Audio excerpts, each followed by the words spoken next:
Dear student, इस video पे आपको हम बताएंगे हजारी प्रसाद द्विवेदी जी का जीवन परिचय, जो कि बोर्ड एग्जाम के लिए काफ़ी इंपॉर्टेंट है। और यहाँ पर आपको पूरा का पूरा नंबर मैं दिलाने वाला हूँ अगर आप इसी तरीके से जीवन परिचय को लिखते हैं।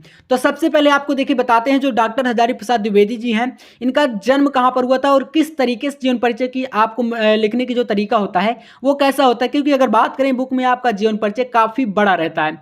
अब आपको उतना तो लिखना नहीं, क्योंकि कम शब्द में आपको कम समय में अगर लिख देते हैं तो काफ़ी ज़्यादा आपका टाइम बचता है और नंबर आपको अच्छे मिल जाते हैं। तो यहाँ पर लिखेंगे जीवन परिचय, हेडिंग डाल के आप लोग देखिए, सबसे पहले ब्लैक पेन से आप लोग हेडिंग डालेंगे, ठीक है ना, जीवन परिचय। नेक्स्ट यहाँ पर लिखेंगे डॉक्टर हजारी प्रसाद द्विवेदी का जन्म बलिया जिले के दुबे का छपरा नामक ग्राम में हुआ था। तो इनका जन्म कहाँ पर हुआ था, तो बलिया जिले में, ठीक है ना। और कब हुआ था, तो 1907 ईस्वी को। तो ये इनका जन्म हो गया, जन्म स्थान और जन्म का समय। अगले देखिए यहाँ पर लिखेंगे कि इनके पिता का नाम श्री अनमोल द्विवेदी था, पारिवारिक परंपरा के अनुसार, ठीक है। ये एक मतलब इनके जो पिता का नाम था अनमोल द्विवेदी था। तो ये एक मेन पॉइंट है, ठीक है ना। इस प्रकार के पॉइंट को आप देखिए बॉक्स बनाकर शॉर्ट में लिख सकते हैं जीवन परिचय जब आप लिखेंगे। तो पारिवारिक परंपरा के अनुसार इन्होंने प्रारंभ में संस्कृत का अध्ययन किया। इन्होंने काशी विश्वविद्यालय से ज्योतिषाचार्य की परीक्षा उत्तीर्ण की और लखनऊ विश्वविद्यालय से इनको डीलिट यानी कि डॉक्टर ऑफ लिटरेचर की उपाधि प्राप्त हुई। इसके बाद यहाँ पर लिखेंगे नेक्स्ट, यहाँ पर 1957 ईस्वी में भारत सरकार ने पद्म भूषण की उपाधि से सम्मानित किया। कब किया था, तो 1957 ईस्वी में, ठीक है ना।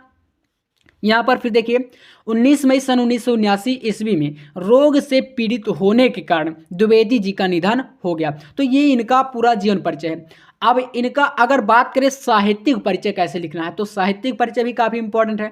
तो यहाँ पर आप लोग हेडिंग डालेंगे दूसरा, साहित्यिक परिचय। और 12th के अंतर्गत आपका 5 नंबर का जो जीवन परिचय इसी प्रकार से पूछा जाता है, उसमें आपको साहित्यिक परिचय के साथ पूरा जीवन परिचय लिखना होता है। तो यहाँ पर डालेंगे साहित्यिक परिचय, फिर लिखेंगे आचार्य हजारी प्रसाद द्विवेदी जी साहित्य के निबंधकार, उपन्यासकार, आलोचक एवं संपादक के अतिरिक्त एक कुशल वक्ता थे, ठीक है ना। वक्ता एवं शिक्षक भी रहे हैं, ठीक है ना। तो सफल अध्यापक भी थे।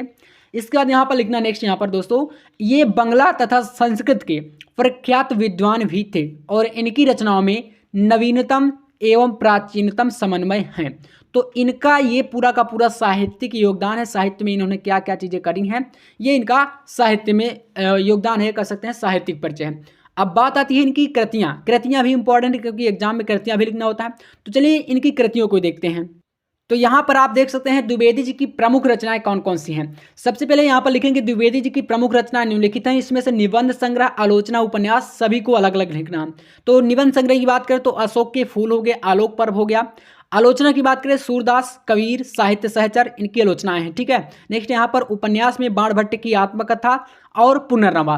तो ये इनकी प्रमुख रचनाएं हैं। और देखिए यहाँ पर कभी कभी क्वेश्चन ऑब्जेक्टिव में आता है कि बाणभट्ट की आत्मकथा किस विधा की रचना है, तो ये उपन्यास है। काफ़ी सारे स्टूडेंट यहाँ पर मिस्टेक करते हैं कि यहाँ पर लिखा है बाणभट्ट की आत्मकथा, तो सोचते हैं आत्मकथा है और इसी पर टिक करके चले आते हैं। तो ऐसा नहीं करना, बस यही आपको जीवन परिचय पूरा इस प्रकार से लिख देना है। और वीडियो पसंद आए तो लाइक कर दीजिएगा, चैनल पर तो सब्सक्राइब भी कर लीजिएगा। मिलते हैं नेक्स्ट वीडियो में, तब तक के लिए जय हिंद, वंदे मातरम।